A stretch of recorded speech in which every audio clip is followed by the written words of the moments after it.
اللہ اکبر اللہ اکبر۔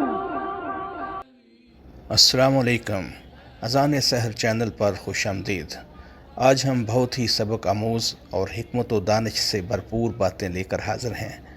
تو ہم شروعات کرتے ہیں محی الدین ابن عربی رحمۃ اللہ علیہ کے اس قول سے کہ دل اللہ کی طرف سفر کیسے کرے جب کہ یہ خواہشوں میں جکڑا ہو، یعنی پہلے دل کو برائی سے کر پاک تو، پھر خلوص عقیدت سے کر جستجو، ایسے سجدوں سے اللہ ملتا نہیں، پھر ہر جگہ سر جھکانے سے کیا فائدہ۔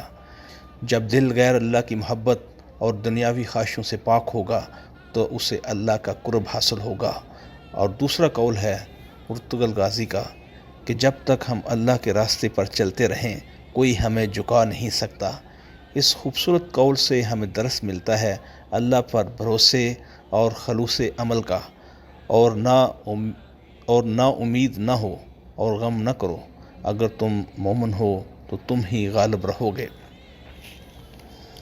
تیسرا قول ہے کائی قبیلے کے سردار سلمان شاہ کا، جو اپنی فوج لے کر حملہ آور ہونے کی دھمکی دینے والے سلجوق گورنر کو جواب دیتے ہیں، اگر تمہاری فوج اللہ سے زیادہ طاقتور ہے تو پھر آ جاؤ اور ہمارا مقابلہ کرو۔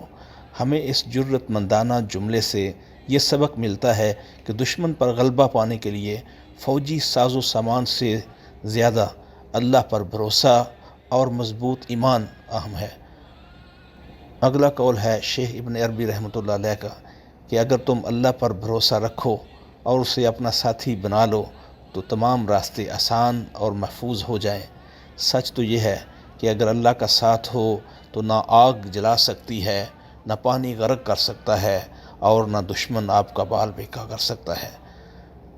پانچواں قول بھی شیخ عربی رحمۃ اللہ علیہ کا ہے، جو کہتے ہیں کہ اگر تکلیف سب سے بڑی نعمت نہ ہوتی تو اللہ اسے اپنے پیارے ترین لوگوں یعنی نبیوں کو کیوں عطا کرتا۔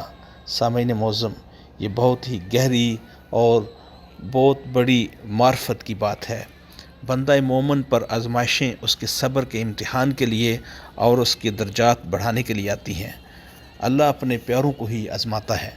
ایک حدیث میں اللہ کے رسول صلی اللہ علیہ وآلہ وسلم نے فرمایا کہ تکلیفوں اور پریشانیوں کا اجر اور بدلہ جب مومنین جنت میں دیکھیں گے تو کہیں گے کہ کاش ہم نے دنیا میں کوئی سکھ نہ دیکھا ہوتا۔ تندی باد مخالف سے نہ گھبرا اے عقاب، یہ تو چلتی ہے تجھے اونچا اڑانے کے لیے۔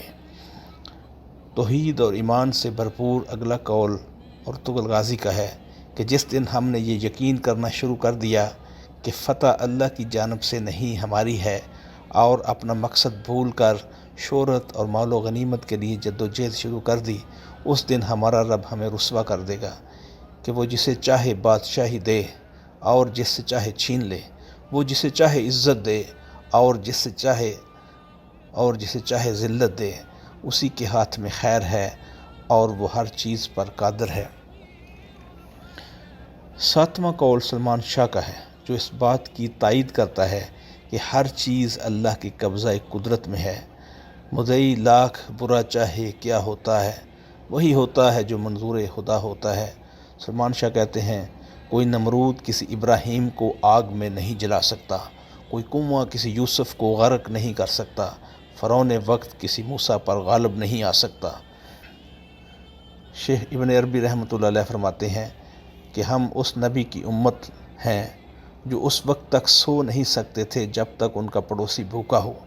ہمیں ضرورت مندوں پر رحم کرنا چاہیے اور ان کے عقیدے اور قومیت سے قطع نظر ان کی مدد کرنی چاہیے۔ وہ نبیوں میں رحمت لقب پانے والا، فقیروں کا ملجا، ضعیفوں کا ماوا، یتیموں کا والی، غلاموں کا مولا۔ اور سامعین معظم، اللہ کی راہ کے مجاہد پرتگال غازی کا اگلا قول بلا شبہ وقت کی سب سے بڑی ضرورت ہے۔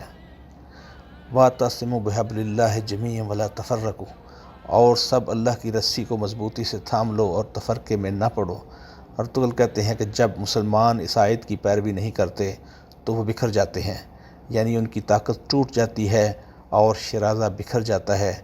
اور ہمارا آج کا آخری قول ہے دیر ضمیر کا، جو امید کا درس دیتے ہیں۔ وہ کہتے ہیں کہ دنیا میں تمام تر برائیوں کے باوجود ہمیں امید کے نئے درخت لگانے چاہیے۔ نہ ہو نا امید کہ نا امیدی زوال علم و عرفاں ہے، امید مرد مومن ہے خدا کے رازدانوں میں۔ اور آخر میں ویڈیو دیکھنے کے لیے آپ کا شکریہ۔